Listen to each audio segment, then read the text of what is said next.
Les changes complets sont adaptés aux patients souffrant d'incontinence sévère et se déclinent en différentes tailles et en différents niveaux d'absorption. Ces protections sont recommandées pour les patients à mobilité réduite ou étant alités. La protection doit être correctement positionnée afin d'assurer confort et sécurité à l'utilisateur. Dépliez la protection et donnez-lui une forme de gouttière sur toute la longueur. Cette opération permet d'activer les barrières anti-fuite et de donner la forme souhaitée pour la pose de la protection. Tirez délicatement la protection en la maintenant à chaque extrémité. Cette opération est primordiale pour limiter le risque de fuite et décoller les barrières. Passez la protection entre les jambes du patient de l'avant vers l'arrière en déployant les panneaux latéraux. Ajustez la répartition avant-arrière du tampon. Remontez la protection en forme de gouttière jusqu'à la zone de miction.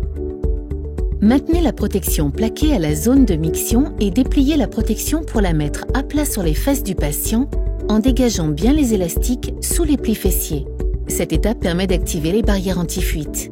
Il convient alors de s'assurer que la protection est centrée dans l'axe vertébral à l'aide du témoin de saturation. Pour faciliter les ajustements de la protection, commencez par positionner les attaches inférieures. En effet, la protection n'étant pas maintenue, elle pourrait glisser et s'éloigner de la zone de miction, ce qui engendrerait inconfort pour le patient et de possibles fuites.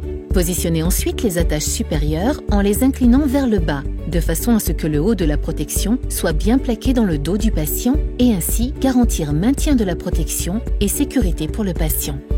Ajustez la pose de la protection à l'avant en vous assurant que les élastiques ne sont pas tendus et bien insérés dans les plis de laine. Dégagez la peau de la face interne des cuisses vers l'extérieur de la protection afin d'éviter les plis. Vérifiez une dernière fois que les élastiques situés au niveau des plis inguinaux sont bien élastiques pour assurer le confort du patient. Si ceux-ci sont tendus, défaire les deux attaches inférieures pour recréer l'élasticité, puis repositionner les attaches sans manipuler la protection. Les attaches peuvent être repositionnées plusieurs fois.